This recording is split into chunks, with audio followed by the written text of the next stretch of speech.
Hi, I'm Mike Tyson, heavyweight champ of the world. Let's talk boxing. Ringside with Mike Tyson.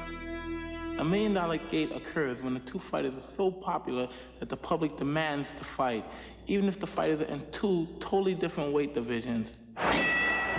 Tex Richards was the Don King of his day.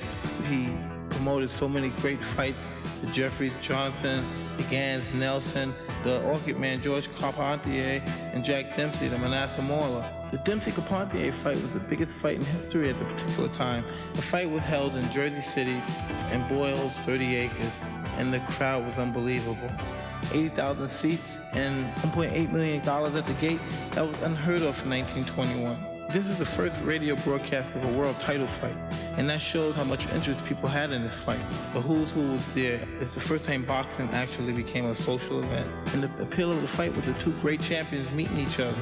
We had the light heavyweight champion against the heavyweight champion, and they were two very, very popular athletes. It just took Dempsey 4 rounds to dispose of the Frenchman, the first of many $1 million gates in boxing. Jack Dempsey was involved with $5 million gates. The second one with Louis Firpo of Argentina. The third one with Gene Tunney, the American. Jack Sharkey the fourth, and Gene Tunney with the rematch, the fifth. He retired with approximately $10 million, tax-free. Jack Dempsey, unbelievable. I guess I had too much to win for tonight, and I tried to knock him out. Otherwise, I don't want easy. After the first Lewis and Khan match, the public demanded a rematch, believing that Billy Khan successfully changed his style, he would be the heavyweight champion of the world in the rematch.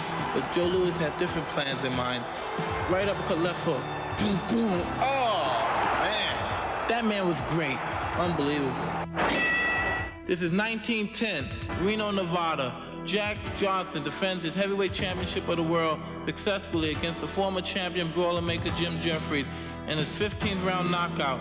The reason why Jeffrey and Johnson was such a big extravaganza was because of the fact that Jim Jeffries was the great white hope, and the fight grossed $270,000. And remember, folks, this is 1910, where that kind of money was unheard of. And here we are in 1982, same situation. The great white hope, Jerry Cooney, challenged the heavyweight champion of the world, Larry Holmes. And the whole world watched this fight, just like Johnson and Jeffrey.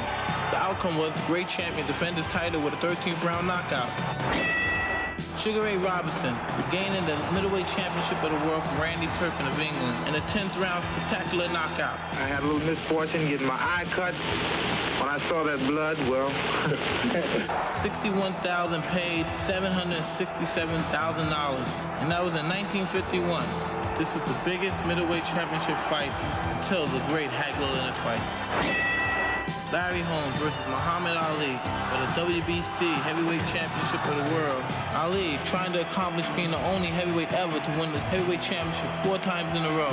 But it was a sad comeback because Muhammad Ali couldn't answer the bell for the 11th round, and Larry Holmes successfully defended his title. In the early days, the fighters made their money from film rights, while today it's television. Who's the next $1 million gate gonna be?